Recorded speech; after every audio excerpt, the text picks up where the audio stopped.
Hey, welcome back to That 70s Card Show. My name is John Keating, and I thank you for joining me as I take a look back at the cards and the culture of the very colorful 1970s. We'll revisit a more simple time in our hobby by taking a deep dive into the sets and the stats with a generous amount of dad facts sprinkled in. That 70s Card Show is currently sponsored by nobody. If you have a comment or suggestion, I urge you to drop me a line at that70scardshow at gmail.com, a Twitter at 70s Card, and that 70s Card Show on YouTube. I am on YouTube. I am on podcasts. And today I'm not alone. So why am I not alone? It's because we continue on here on episode 75 of that 70s Card Show, talking with some collectors that I know on a rather intimate basis, and getting their opinions on sets from the 70s that they've chosen to explore.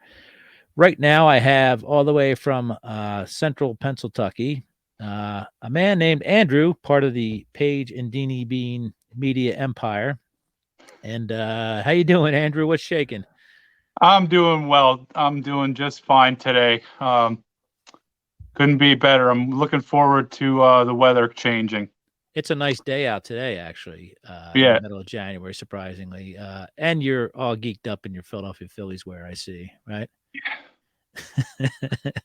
All ready to go.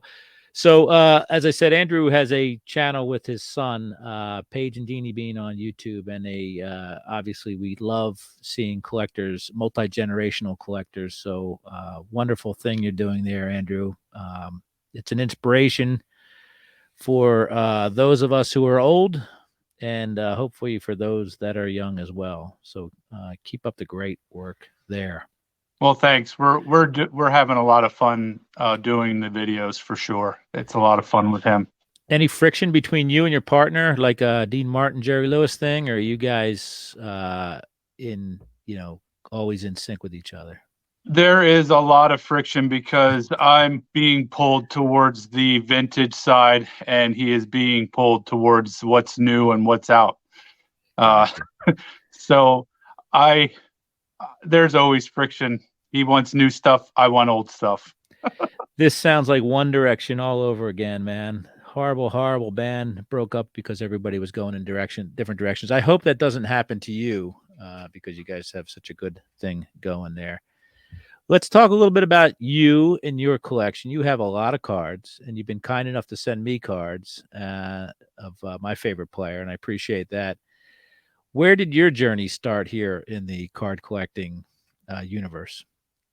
Well, I was born in '78, so about 9 years old, I saw my first cards. They were the 1987 Topps cards. Mm-hmm. And what I was fascinated about with a card is I could watch a baseball game on TV and I could lay those cards in front of me, and I had all the Phillies separated, and I was able to, like, oh my goodness, I can see Mike Schmidt on the TV, and I have his stats right in front of me. I know what he did last year, Right. all the way back to 1974. So it started in 1987. It was a good set to start because it has quite a unique wood border, and I've been collecting ever since. The only time I stopped is when I went into the Marines from 1996 to 2000, and I caught back up once I came back home and reestablished living back in the U.S. I caught back up on those 4 years. I noticed you didn't mention Steve Jeltz at all. Is there a reason you left him out? You didn't say Mike Schmidt and Steve Jeltz, or I did should that have just slip said your Steve mind? Jeltz, but I just it You slipped froze my up. mind. Yeah, you froze up. So do you get excited when you see those 87? Obviously, we're seeing a lot of 87 in archives and reissues and stuff like that. Does that still excite you? Uh, it doesn't excite me as much as the old cards do, Mhm. but it's still fun. I think they are slamming us pretty hard with certain sets, but That's um, iconic, though. Obviously, it's. I mean, you mentioned that right off the bat. You're certainly not alone in that set was the start of. I think it was the start of the old JWE myself. Some yes. people might say 86, but it's an iconic set. and as well as being beloved by people like yourself. So I understand that. I don't have that antipathy that other people have towards it because it doesn't bother me as much, but it's interesting to see how popular that set is in various iterations. I do like the ones that look similar to 87, but when they start doing parallels and black borders and gold Right. borders and refractor this, refractor that, swirly this, that's when I'm like, you're overdoing it just a little tiny bit. Gotcha. Hey, who's your favorite baseball player of all time? Craig Biggio. Ah, interesting. I I seem to recall that. I have some more Craig Biggio cards for you. I'm sure you have them all, but it'd be fun to wallpaper the basement with them. That's for sure. So set collector, is that what you consider yourself now, a set collector, or are you a big tuna fisherman? What's your style right now? I've been always been well, that's not true. I started collecting stars when I first started collecting, and I've slowly rolled over. Probably about 2010, I started building sets. Did you ever buy So them? You came up in a generation where you could buy sets. Did you ever buy them outright when you were a kid? Was it or gifted them, or was it strictly building from packs? I've built them from packs and I've bought them outright. I think it's nice to have the ones that are already sealed, but Hmm. there are a few where if you open them up, I think particularly 2004, they do brick. So there's Right. Right. probably one that's bricked over there I don't even know about. Yeah, there's a lot of that 90s because the card again, I say it every episode, but the cards designs blew up in the 90s and we had a lot of that that gloss that I know Fleer Ultras and Upper Decks and stuff like that. They like to stick together a little bit. They not like me. They like to they're not introverts. They're people persons. But So go John, ahead. I've been working on the 70s. Sorry to interrupt you, No, but you're good. 70s, I've been working on the 70s probably for the last 3, 4 years now. And it is so much fun. It is so much fun doing this. So do you have any complete 70s sets yet? I have the complete run from 79 to 74, and I just started working on 73. It's a fun set. So I mean, I think they're all fun. 79 is probably the one that'll always be ranked 10th to me, but a lot of it's up for debate. Depends on what the weather's like, how I rank the other 9 sets. What do you like about that? Is it you know, it's a sneaky decade, as we know, right? Like it's kind of a sleeper decade, but there's a lot of cool stuff that happened on those cards. What do you like about the 70s cards? I just I grew up not knowing a lot of these players that are on these cards, and I think it's like seeing them for the very first time for me. Um, it's like getting a brand. It's literally like getting a brand new card because I don't remember any of these, nor do I recognize some of the players. So this for me is like a history book in itself, and I look forward to even going back into the 60s and 50s and Right, right. just really studying the cards. Not reading every trivia quiz on the back, but really appreciating them for what they were. Yeah, the people like to say how Topps was kind of mailing it in. I will only say that about the 79 set, but the 70s sets, there was a lot of, especially in the early 70s, a lot of uh, inserts and stuff like that were kind of cool. And they were trying to customer acquisition. They never stopped trying to. We were talking about the 71 all-time greats and stuff like that. 71 itself, 71 supers, they kept putting all these crazy stuff out there, and then we saw that again in the 80s. I think we start to see the coins back again and scratch offs and all that fun stuff. So yeah, the 70s are awesome. What do you think about the haircuts, especially being an ex-marine? There was some crazy stuff going on there: sideburns, long hair, afros. That's I actually like it because as soon as I got out, I was doing the same thing. I couldn't wait to let my hair grow back out. so we you and I interact a lot, but you brought up the fact that like, hey man, if you have room for me, I want to do this 75 set, and the 75 set is something that I have not dived into on this show because, truth be told, this may be my favorite set of the 70s. I may say 71 some days. I have a love hate relationship with 72. I have all the cards.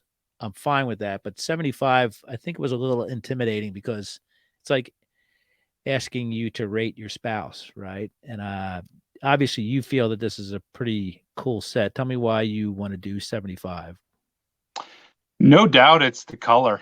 Yeah, The color to me is just it it defines that whole entire decade to me. right. It's As far crazy, as isn't it? as far Absolutely as pop crazy. culture Yeah. goes. And I think even the modern archives and stuff like that issues, hopefully, obviously, in a couple of years, we're going to see heritage, right? Maybe 2 years from now. I think, especially with when Topps announced that they lost or it was announced that they lost the contract of Fanatics. I think that was one of the things I was worried about was, we're never going to see a 75 heritage set, but we don't have to worry about that. But even when they reprint them these days or reproduce them in various forms, they're gorgeous to look at, right? Absolutely gorgeous. What are some of the highlights that you want to talk about with this, Andrew, if you don't mind? Sure. So I'm going to show you my first highlight is Look that at that, man. this guy actually has 3 cards. Dave Duncan, catcher for the Indians. He Got has he has a error um on a athletics card, and then he's also in the team set. So I just okay. thought that it was interesting that Dave Duncan, a career 216 hitter, managed to make it onto 3 cards from the Three cards. 1975 tops. And listen, don't discount Dave Duncan. He's got some rings too, from what I recall. Right? Wasn't he Tony La Russa's right hand man? Yes. Yeah. So he's got some. He's got some stuff going on. So he's not. He's not. It's not immune. It's not bad for us to take a second look at him. I don't know the other cards though. Are they? Was it World Series stuff or was it? Well, he was on the team set for the A's, and then he Okay. was also on the A's card. They depicted him as the catcher, Oh, okay. and I don't have the other card in front of me. Oh, you know who it is? It's Larry Haney. It's number 626. That's Six correct. 626. Yep. Larry Haney. It does not show Larry Haney, but Dave Duncan. And Larry Haney seems to be on every other card in the 70s, so that wasn't a big deal. There's another one in there too. Steve Busby shows Fran Healy, right? Now, was Steve Busby a catcher? I don't think he was. I think he was a pitcher. Okay. So what card is that? That's not 120, is it? This is card 251, and that is Fran Healy. So dig out 120 for me if you don't mind. See what we got Sure. going on. So we got 2 Fran Healys and 3 Dave Duncans, backup catchers in the 70s getting Oh, that's here's that same guy. same guy. That's a crazy error considering, one's a pitcher and one's a catcher. They got that way wrong, but I truthfully I didn't really know that, Andrew. So I'm consider myself educated now. Yeah, there's some other anomalies in there too that I don't know whether you'll get to or I'll get to, but there's some interesting things in there as well. You know of any other oddball things, or do you want me to lay some dad facts on you?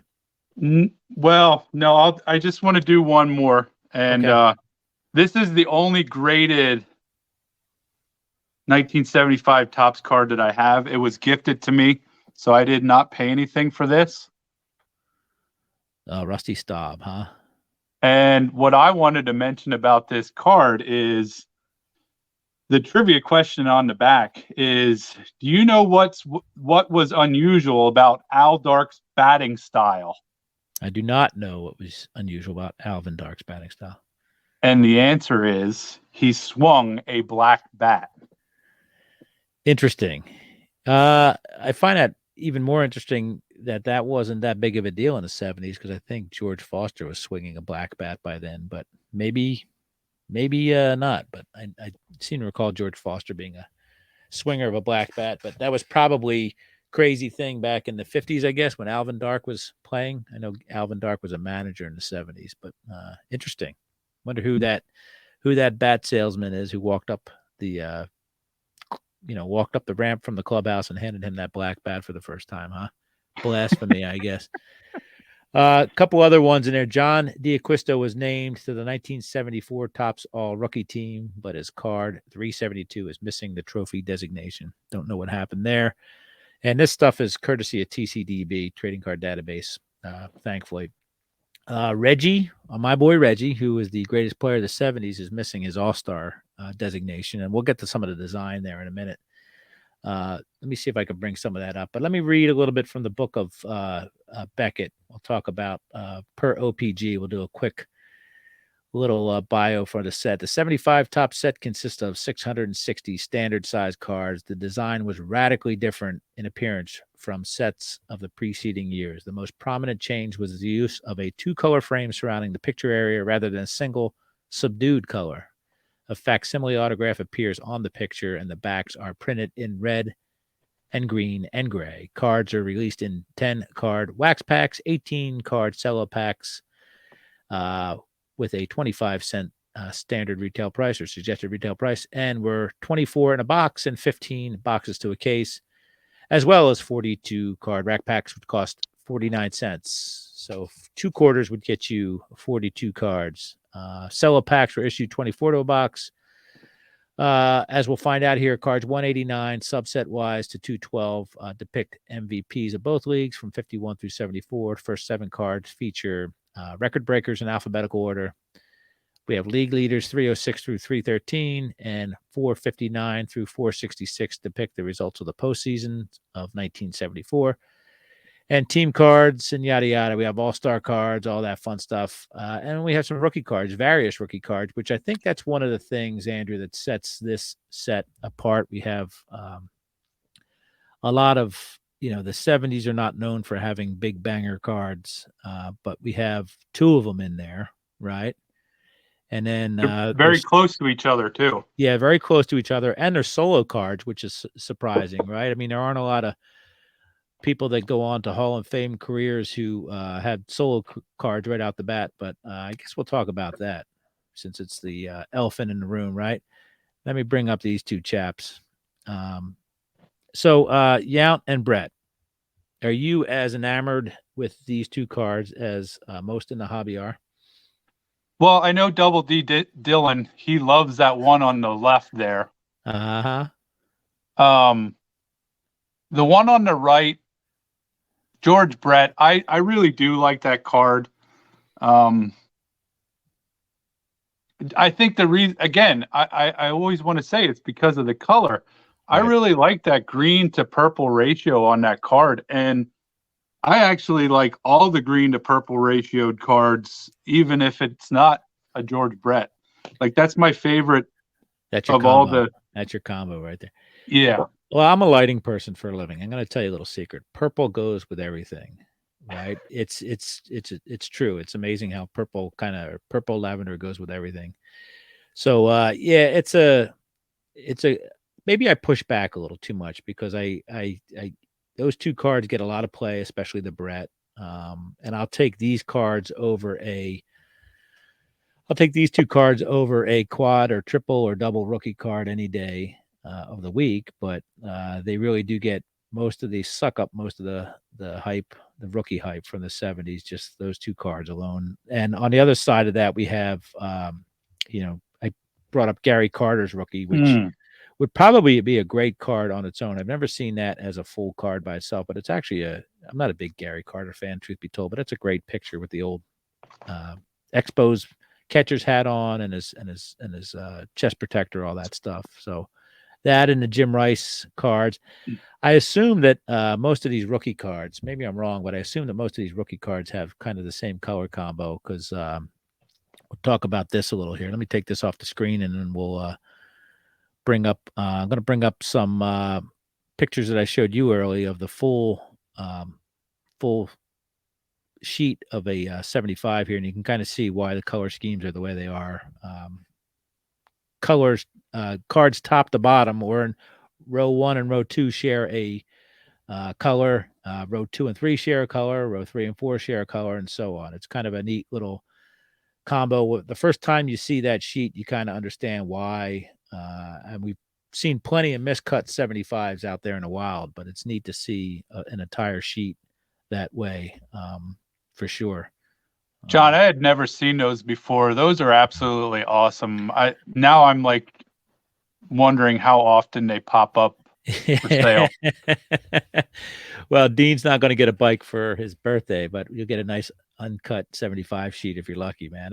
It really is neat. I mean, it'd be awesome to have one of those. I actually like most of the color combinations because of, listen, Andrew, I got news for you. I wore a lot of those color combinations my first couple of years of school, just because that's what our parents did. That's how they dressed us back then. But it's neat seeing them like that, for sure. Showed you a picture of this is 75 baseball cards. Hey kids, we've got 75 baseball cards. Now feature, I have to blow this up, dude. My eyes are hurting me. There we go. New feature cards, including 25th anniversary MVPs. Join Topps Sports Club's information on the back of the wrappers. And it was the 25th anniversary they were celebrating of Topps. They were pretty excited about that. Thankfully, we'll have a 75th anniversary here in a few years.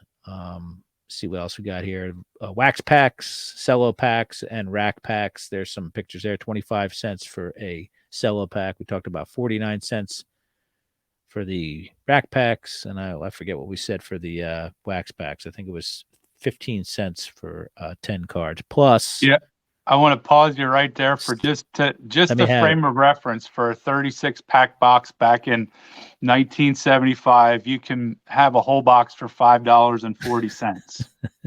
Now, I just hunted them the other day just for this show. One 36 pack box of 1975 Topps sells for $4,960. That's crazy. Part of me thinks that that's not a bad price, but what are you going to get? Even if you get, four of the rookies out of there, you're way behind, right? But you get all the gum too.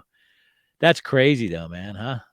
I remember buying boxes of cards. I don't know what year it was, but I remember buying full boxes of cards back in the late 70s, for sure, man. It was you could do that for what a pack costs now. And there's I guess that's the wax box with a case of wax card. I wonder what a case would go for, man. It's probably a huge Well, the premium, empty boxes are about 30 to 50 bucks.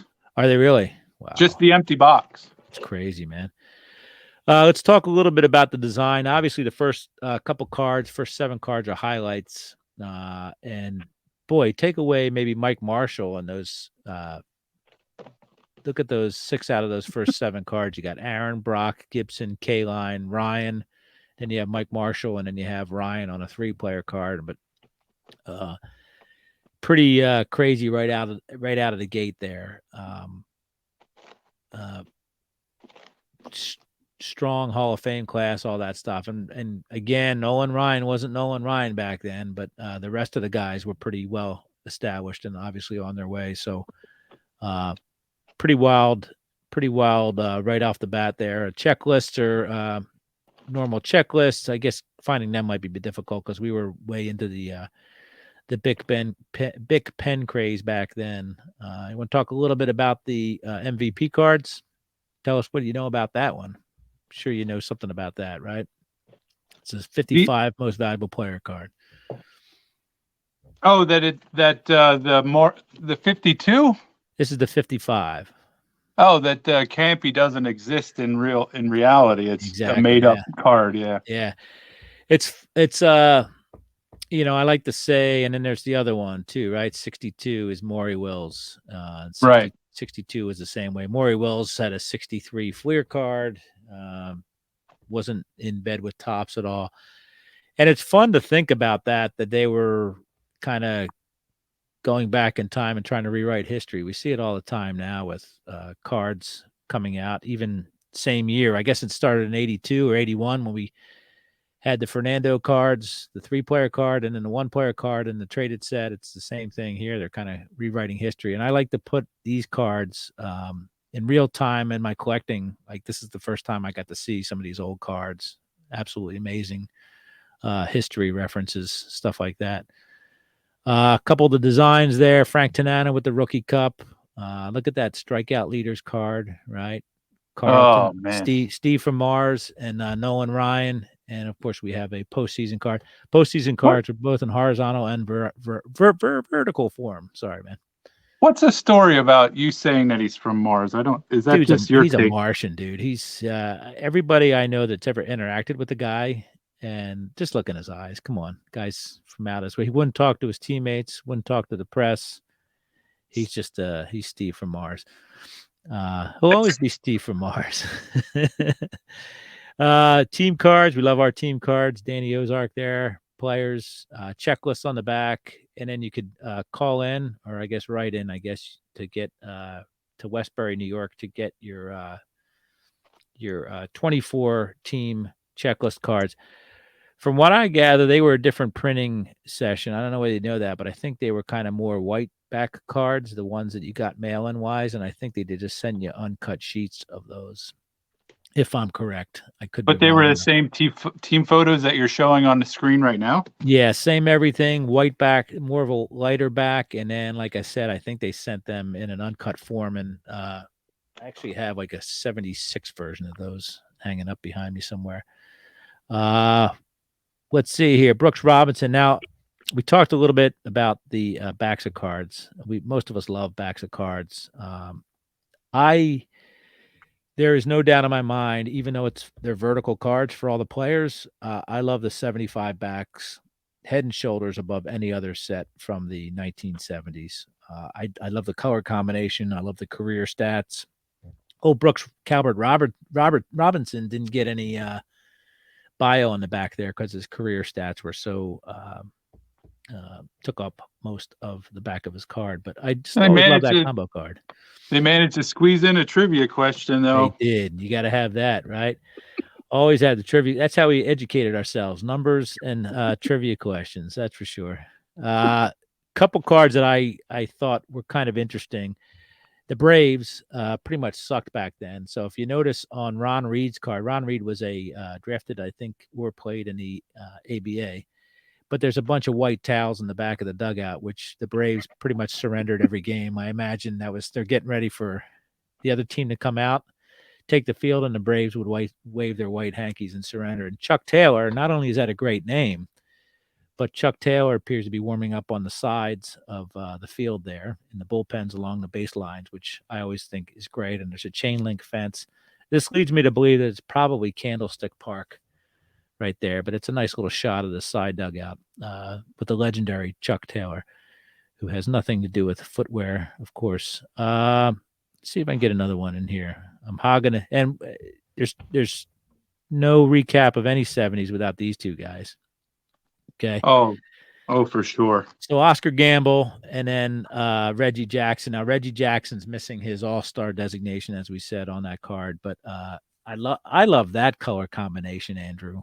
For some reason, that blue and orange, and his teammate Raleigh Fingers has the same color combination, which is kind of cool. So I'm a big fan of that one for some reason. Well, other than it being Reggie, Reggie looks good in anything, but I think I like that color combination for sure. Team cards, right? A lot of team cards there, and I like to make light of the fact that the Cubs had a lot of floating heads cards in the '70s, and why didn't they just take pictures in front of the ivy? There's a picture there in front of the ivy. I assume it's photoshopped, as we say these days, because there's usually bleachers behind the wall there, or at least a cityscape. Maybe I'm wrong, but it looks like they did a little finagling there. But their crosstown rivals had floating heads that year, which is rather ironic that the Cubs didn't and the White Sox did. What else we got? Um, oh man, look at that. That's Bert from over there in Netherlands, right? Tell me what. Read the back of his card and tell me what. Give me his birth city. He is Edina, Minnesota, but he was born in Zeist, Holland. Yep. How about that? Show that again if you don't mind. Look at that. It's a beautiful card, man. It's just old time baseball or 70s baseball for sure, right? The dugout looks like it's from the 20s. The uniforms are from the 70s, and he's just blowing gum. Old Burt Blyleven. That's a fun set to like put together. Is like cards that have players blowing bubbles with Yeah. bubble gum too. Yeah. Yeah, I'm gonna bring up old Henry Aaron here. Okay, so Hank Aaron, obviously, I call him the greatest hitter of my lifetime during the years I've walked the earth. What's interesting about 75 set, he leads off and he finishes the set with two different teams, right? The Braves, card number one, and then the Brewers, the last card. And another thing about that is his, even though it's a highlights card, he it has his all-star designation on there because that's the card he was an NL player with. So even though it's a subset for highlights, they threw the NL all-star team designation on that card, and his regular player card, card number 660, they did not put his all-star designation on there, probably because they didn't want to put NL all-star on a Brewers card.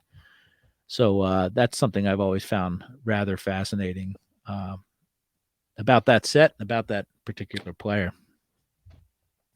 What else you got, man? So I did do a little bit of dad fact research as well. Hit me. I'm going to just go through some of the things that came out in 1975, according to my some quick research on the old Google machine. Okay. Rubik's cubes, Awesome. pet rocks, hip huggers, bell bottoms, leisure suits, 8 tracks, disco, Pez candy, and the Magic 8 balls. Crazy year, man. How did we handle all that in one calendar year? I don't know. That's overstimulating. That must have been the greatest Christmas present under the tree year. Oh, And then we man. have 2 movies real quick. I got One Flew Over the Cuckoo's Nest. Okay. Awesome movie. Yep. And Jaws. And Jaws. Jaws is a great movie. Still is a great movie. Still studied in many film schools, that's for sure, on how to make movies, right? And music-wise, we had a lot of good music going on. I believe the Fleetwood Mac album was released that year, and that's the year. And when I say the Fleetwood Mac album, that's the first one with Stevie Nicks and Lindsey Buckingham. So pretty monumental time. Eagles were releasing their albums. Pink Floyd, Led Zeppelin. Name me a better time in music history, Andrew, than the 1970s. You can't do it. That's a trick question. So one other thing to talk about here is the greatest common card ever made. You know which card I'm referring to? Absolutely. Card 407. Yeah. In real time, that card blew me away. As somebody who ventured back in time in their collecting, any thoughts on that card the first time you saw it, or was it just another card? Well, I don't even think I would have really paid any attention to it had you not mentioned it.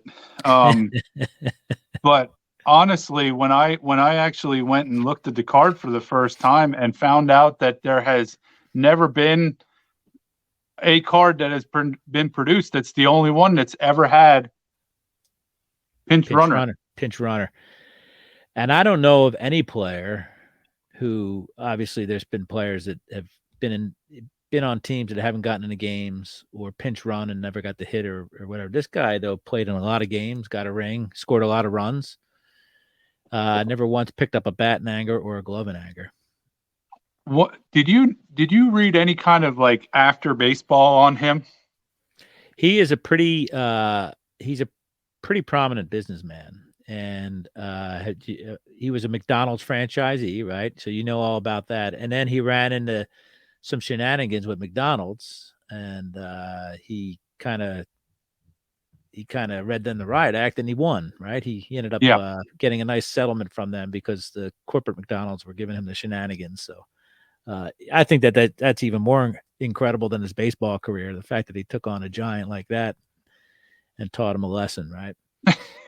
Guy was an athlete before. He was among the best in his game before he started playing baseball. And Someday he'll answer the calls and the letters that I send him, and he'll actually come on this show, and he'll be able to tell us all that stuff in person for sure. So, oh my God, I love my Herb Washington cards. So tell me about your today. What are you doing today as far as collecting wise? You still approach it the same way? Obviously, the landscape's changed and all that fun stuff. What are you doing now differently than what you used to do, collecting wise? I'm really focused on building the 73 set. It's not that I never ever go off on tangents because I do it all the time. But as far as like buying stuff that's new, I'm kind of getting it. I'll get stuff for Dean just to, have him relate to some of the players that he gets to see down at Citizens Bank or on TV. So it's really interesting that I've taught him stuff from players that he no longer sees on TV, and he's starting to appreciate them. Bo Jackson is one of the Right. guys that I Right. that I mentioned because there's a highlight reel for both sports, and he's a kid that plays them all. Right. Some of the good players, like Ken Griffey Jr., um, Mike Trout, just guys that kind of have the same path of success. I don't know how Trout's career will end up, but Let me ask you a I question. dabble. Eventually, you're going to have a talk with him, right? You're going to have the talk with him about the McGuires and the Bonds and all that stuff. How do you feel like? How do you think that's going to go? Explaining these large gaps in baseball history to him. Listen, I I know for a fact cheating went all the way back to the inception of this game. Yep. It's just another thing that happened in an era. I mean, all the way back to the early 1800s, the fans Mhm. would be pulling the ropes back and forth to like get an Yeah. advantage, Yeah. whether or not an outfielder could feel the ball or a third baseman or a first baseman Right. could feel the ball. Cheating's gone on from the very beginning of baseball. So, I mean, it's a matter of time that these guys get into the Hall of Fame, as far as I'm concerned. Right. But there's players that have been waiting to get in the Hall of Fame for a long time. I think the Black Sox scandal still have guys barred from Yeah. even being mentioned as a Hall of Famer. Yeah, you're right. We have short memories. Obviously, our hobby, we have short memories, but also in baseball history, these guys saved baseball in the late '90s. People like myself. I know you went in the Marines. What you said in '96.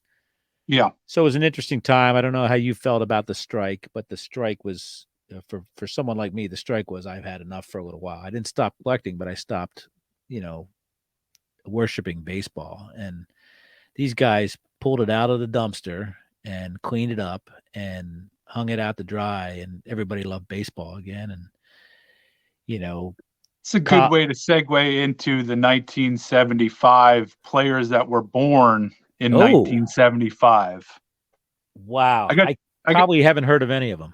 I got two good ones. I'll let you guess. They are two of them that are Hall of Famers. Two of them. So 1975. I know you're going to say. Let me do the math here. One of them, Biggio. No, Oh, Bagwell. no. 75. That means they would be what? 47 years old right now. That means they stopped playing 10, Recently, well, more than 5 years ago, right? They made their debut probably in the late 90s. yes. Man, I don't know. That precludes all the Braves people, all the I Braves love players. this. I love this that I checked this out because Give me one. it Give is me an one clue. interesting Give me a list. team. Give me a team. Hold on a second. Let me bring this up. Oh wow, that's crazy, man. Hold on a second. Let me get you solo here. I almost banned you from the studio. I don't know how that happened. Here we go. So we are Hall of Famers born in 1975. Vladimir Guerrero, David Ortiz. You're wrong about the third one. Torrey No, Hunter. no, You're wrong about the fourth one. the first two are Hall of I Famers. got you. I Vlad and forgot to put Ortiz. an arrow to them. I find it interesting that you put you put I mean you got Torrey Hunter and Roland, Dirk Lee, Levon Hernandez, but I think it's funny that Placido Polanco is in there, and you had to tell us how many hits old Placi had. I didn't realize he had that many. That's a lot of hits, man, isn't it? 2,140 something. 2,142, but I never Yeah. thought about that. How long was he a Philly? It felt like maybe 4 or 5 years, but he had a long career out there, man. He was Yeah, a and then I believe good he player. went to Detroit. He was in Detroit a long time. Yeah. Well, that's a good nugget there, man. I was trying to do the reverse math, and man, Guerrero got in there fast, didn't he? Vlad, Yeah. like he's been in there a couple years, has he not? Yeah, he's been in for at least 3 years now, I believe. There was So, like one dry year where they didn't get in. I think that was, I guess it was 2021 yeah, because nobody could make it up there. yeah. But So yeah, what's interesting about that is that that means he retired in his late 30s. He didn't cross into 40, right? If right, he's been 5 years plus 3 years, that's 8 years. That means the guy was in his late 30s when he retired. Was he a first ballot guy, Andrew? Do you know? I believe he was. Yeah, Okay. I'm pretty sure he was. I don't think David Ortiz was though, Now or maybe he was. I'm not. they say Vlad would hit any kind of junk pitch, huh? You pitch that thing anywhere, he'd swing at it and he'd make I've contact. seen clips of him getting a base hit when the ball hit in the ground first. This guy forgot the memo for the 1970s. Oh, that's a beautiful hair, man. Bruce Billingson. Yeah. Ellen, Ellingson, I'm sorry. Yeah, look at that hair, man. It's gorgeous. That's who had hair like that? you did. No, I did not. Larry Christensen had hair like that. Larry Christensen was the Phillies. He was the Phillies guy that went all night with the ladies, they say. Well, man, I appreciate you coming by and sharing the 75 with us. It's neat to see somebody born after 75 appreciate that set. I think that we all know, we've all heard it, that nobody's born a vintage collector, but it's fun to see people go back. And I appreciate you not skipping over the 70s and diving into the 60s and 50s right away. The 70s kind of are that missing link, obviously, between the golden age of baseball in the 50s and 60s and the modern game for sure. So it's a lot to learn in there. Players, history of the game, and all that stuff. So I appreciate it, man. Any last words, thoughts, complaints? No, I just want to say thanks for having me on to do 75. I do have one question. Are you going to be posting this as 75 or are you going to be doing 74? Can you please skip somebody? Yeah, this is episode 75. And Okay, that's why I was in a frantic. I have 74 getting ready to be released. And good. then this will be 75. The reason we tried to record this yesterday, but I told Andrew I bombed the chemistry test several times over. I had to keep taking a chemistry test, so I kept putting it off. And he was kind enough to come back second day, and I I appreciate that, Andrew. You didn't mention this though. Who's that? Is that Buddy Harrelson? Who is that? It's Tom Seaver, Seaver. but see this What am I seeing here? Hold on, let me find. Oh, the minis. Gosh, how did I not mention the minis? Right. So here's something for you, and I've been meaning to ask people that are a lot smarter than I am. These cards, instead of 2.5 by 3.5, they were some sort of weird math cards, right? They were some fraction of that. But I believe, Andrew, that these are the very first parallels. Okay, even though they weren't put in the same box, it's an exact parallel set to the main set, and I can't recall any other set being an exact duplicate or an exact parallel. So well, what's your take on them? Are you trying to build that set love them, or love them. I have I have my little herb. Let me get back here. I'm sorry. I need to get you out of the main thing here. I have my little herb and I have my big herb. I have my little Yaz, big Yaz, little Schmidt, big Schmidt, little Ryan, big Ryan, all that stuff. I would love to buy a bunch of them, and that's I all I have, John? yeah, they're so cool though. I mean, they're cool enough to collect. You know what I mean? It's not like I don't need them. They're just like the big ones. I think that they're fun, and I would absolutely. I am on the lookout for these, so I do look out for them. I do try to find them. They were a test product, I think, in Michigan only, and then California as well. Okay, and a rumor has it, maybe the Michigan connection is, I remember hearing again from some of our industry elders about how one guy in Michigan had the foresight to like get as many cases and he was still releasing them into the wild until maybe recently. I don't know. So it's I love the minis.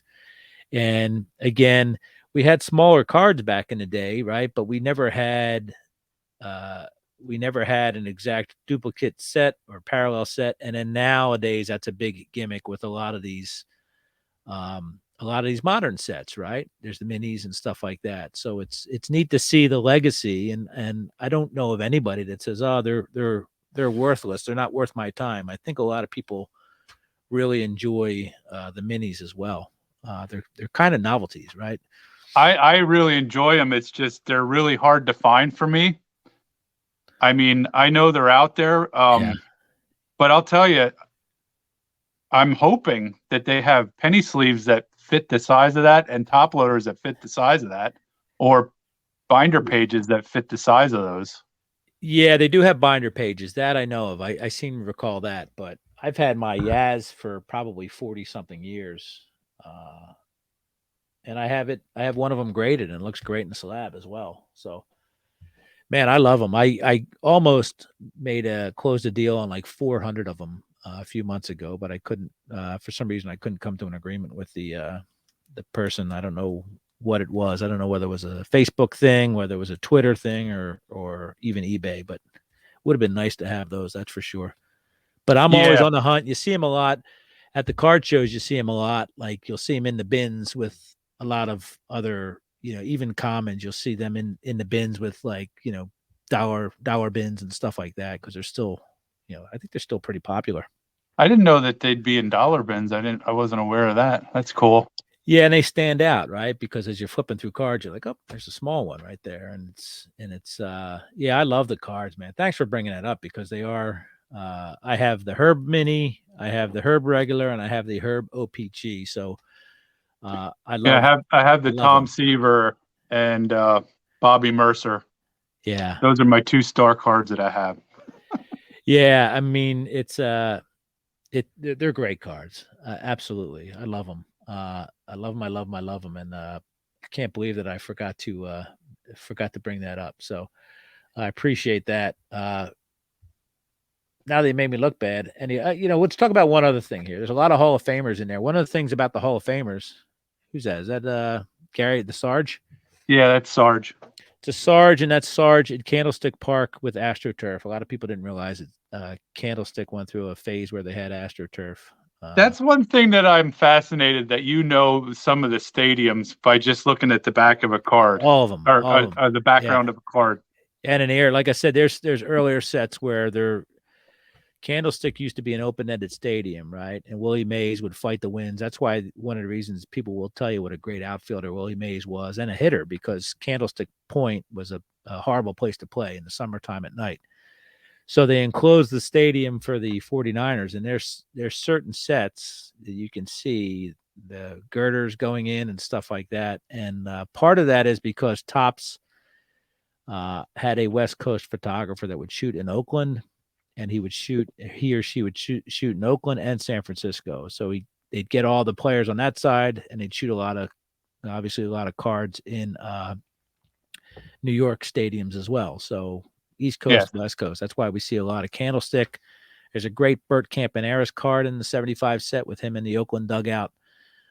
Just I love it. One of the things I love is the use of the backgrounds in these cards. Like I said, the ones with just the bland clouds in the back, not fun to me. But when you could see a light pole at a spring training facility, or you can see the upper deck of a stadium, those are the ones that fascinate me and draw my eyes first and foremost. Herb Washington's one of those where you see a couple tiers of Oakland County Stadium in the background. I just love that background noise, as they say, and that harkens back to the not only the 50s where a lot of that stuff, a lot of those cards depict stadiums, but also back in like Diamond Stars and stuff like that, and even Gaudi's where they draw in certain elements in the back of these cards. Absolutely gorgeous. So thanks for bringing that up, man. I appreciate it. Love all that stuff. You're a dad, and you brought the dad facts. So you're well on your way with your kids to becoming the smartest kid in the station wagon or smartest guy in the station wagon. There will be a time, though, Andrew, where your family won't think you're so smart, but hang in there. I promise it comes back later on. They'll I think I'm already there. you're already there. Oh man, it's humbling for sure, but it's amazing when they get older, the kind of calls you get on the phone. Like, how do you do this? It's wonderful, but enjoy it. Again, I enjoy what you and Dean are doing because it gives us hope for the future of the hobby. Thanks, John. For sure, it's a wonderful thing to see, and I know you have a lot of admirers out there. So keep on going. Anything else before you get on out of here? No, I mean, I think we pretty much covered it. Yeah, love the 1975 top set. Cool, man. Yeah, My favorite one. Good luck. Good luck with the 73 and beyond, man. It's 72 and 71 will really test you, but good luck. It'll be worth it. But I'll leave you on here, read my spiel, and then you and I'll end the recording, and I'll say goodbye to you in a more intimate setting. So thank you for joining me this week, Andrew, on my journey back in time. If you have a comment or suggestion, drop me a line at ThatSeventiesCardShow at gmail.com, 70s Card on Twitter, or That 70s Card Show YouTube. Mango Safari is the music on the podcast. Enjoy collecting, and more importantly, enjoy your collection.